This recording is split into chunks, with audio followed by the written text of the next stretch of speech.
Hello, hello, hello. This is the Air Castle in the land of make-believe, and all the children everywhere can hear us because we have a magic wire which goes to the radio. Here we are again in the tower room of the Air Castle, waiting for Clickety-Clack and Bugler Murphy and Happy Duck, President Pip. Perhaps Boppo and the little gingerbread man will join us. And while we're waiting for them, we might sing a song about the little train. Shall we? It goes like this.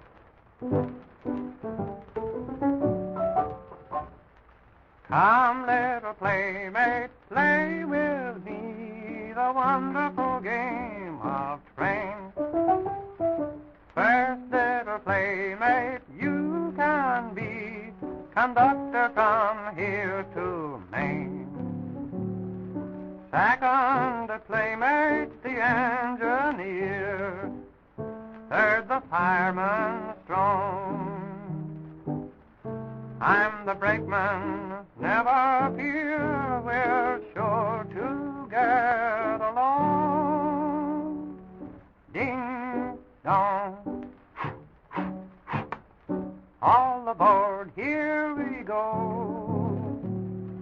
Ding dong. Hear the whistle blow. Salt Lake, Denver, Omaha, Chicago, Pittsburgh, then we draw into New York, then out again, and here we are, way up in Maine. All aboard!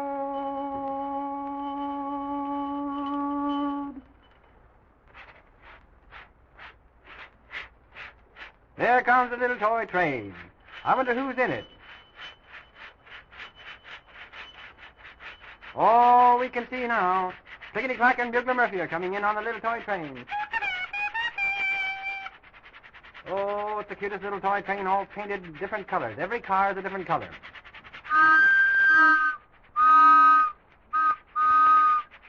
Ah, we thought you'd come in here some way today. Oh, my. We didn't know whether you were going to fly in a little airplane or in a train or what. Clickety-Clack and Bugler Murphy surprised us.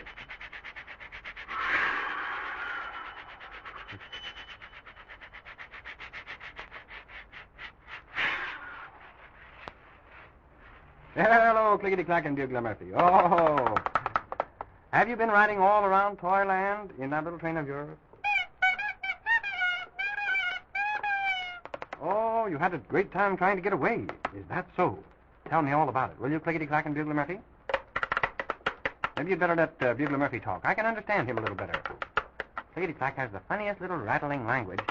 President Pip understands it very well.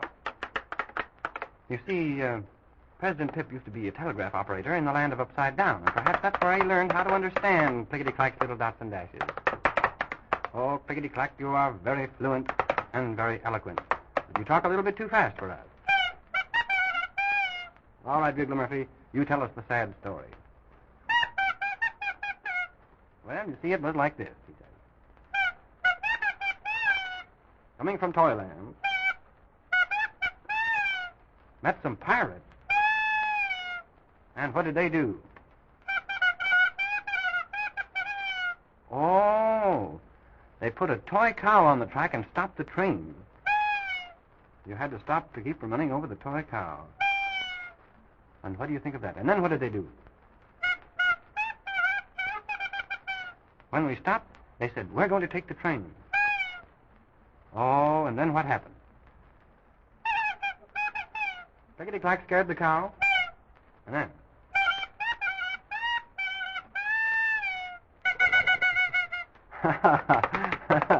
Clickety-Clack scared the cow off of the track, and you started up the engine and just dashed right on through for what? A touchdown?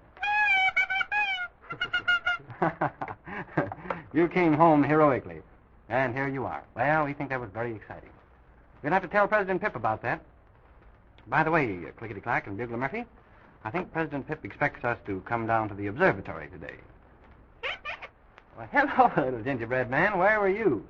Oh, little gingerbread man was in the caboose all the time, and we didn't see him. And so you were at the Toyland with the rest of them. You hid in the caboose. You were afraid. Well, it's all over now, so we may as well get out. Come on, little gingerbread man. Come on, clickety-clack. We're going down to the observatory and hear about the famous astronomer President Pip was telling us about. Come on, little gingerbread man. That's the way. Always dancing, always prancing. There we go. Come on, Bugler Murphy. We're going downstairs. Well, who is here? Just see who's here. Happy Duck. Wearing the little red hat, the little red ribbon, and the little red boots. Come on, we're going to see President Pip. Careful, Clickety-Clack. Clickety-Clack is walking downstairs very carefully today because some days he slips and falls. President Pip always worries when he does that. Here we are at the observatory door. Isn't it a beautiful door? Oh, just see it. You know, it's all silver with diamond-studded stars. And, we're almost afraid to touch the doorknob of it because it's gold-plated and it's so handsome.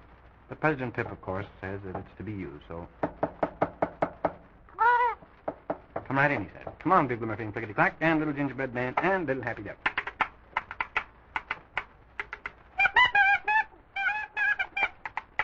Okay, that's me. Howdy do. Come on up on the platform. Oh, just see. My, what an enormous telescope, President Pip. What an enormous telescope. You want us to walk up there on the platform? Come on up here with me. Come on, Clickety-Clack. Come on, Bugler Murphy. Now, don't fall off. It's a good thing there's a railing on these steps. Oh, my, President Pip.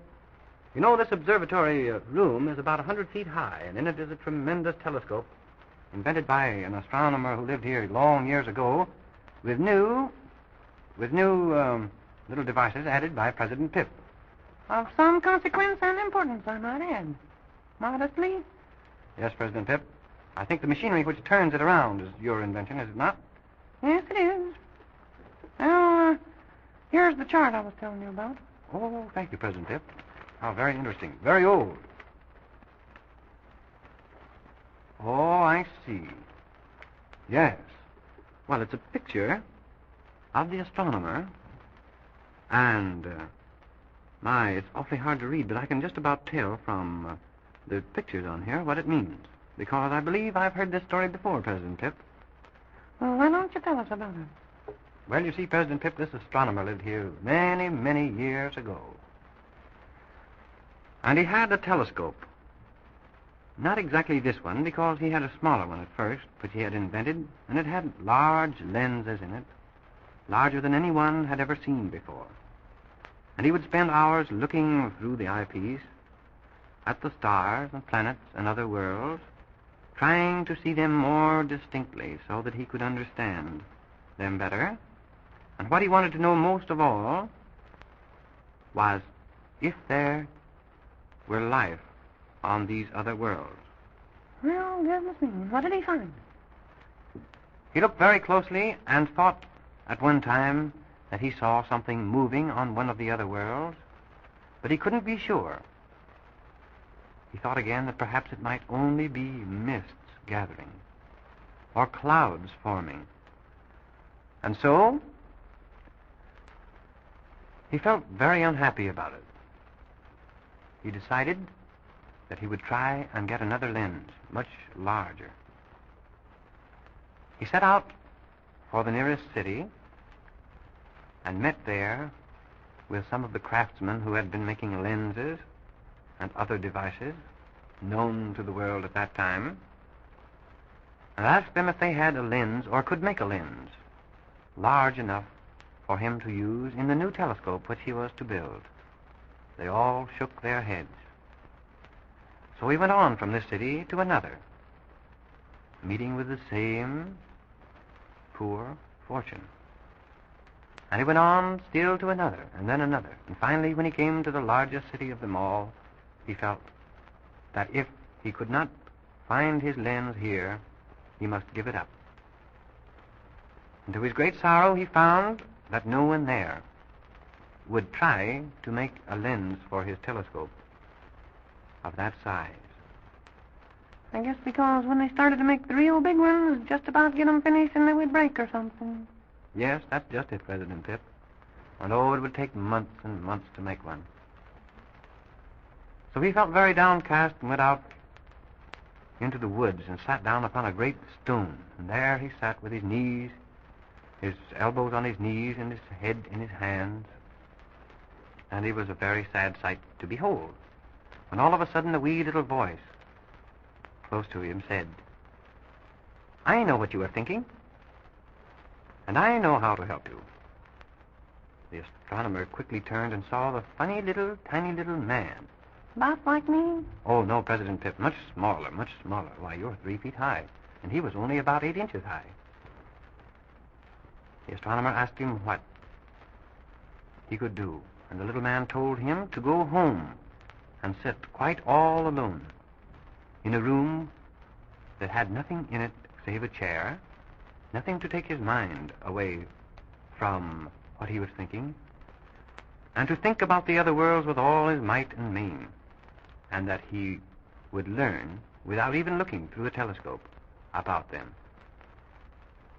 The old astronomer didn't believe him at first, but finally he went home and tried it, and he discovered that his mind grew bigger and bigger until it was almost as large as the universe, and then he knew many things, so many things that he couldn't even write them on this parchment. Good listening. Goodbye, children. Be good, and you'll be happy.